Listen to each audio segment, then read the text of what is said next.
السلام عليكم. السرو الليموني او السرو الليلاندي او سرو الليمون، ده كلها اسماء للشجرة اللي احنا هنزرعها النهاردة. شجرة مميزة جدا، تنفع تستخدم كسور وتنفع تستخدم كنبات زينة في حديقتنا، وبنشكلها زي ما احنا عايزين بأي شكل احنا محتاجينه، لانها كثيفة الاوراق زي ما انتم شايفين. ده اوراقها.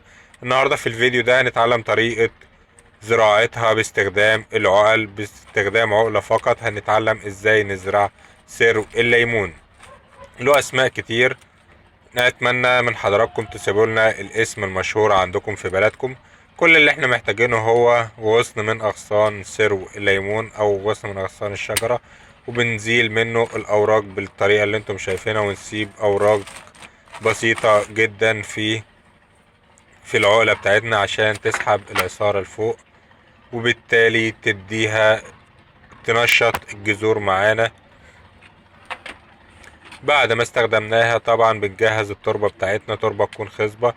كمان بنقشر الجزء اللي في الأسفل عشان الجذور تشتغل أسرع. ولو عندنا منشط الجذور يبقى أفضل، أو مبيد فطري نستخدمه عشان برضو لزيادة وسرعة تنشيط الجذور.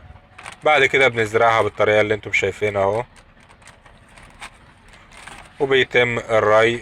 طبعا في استخدام زراعة العقل ما لا يفضل كثرة الري. بعد كده بنغطيها بالشكل اللي انتم شايفينه، بنعمل لها زي نظام صوبة مصغرة.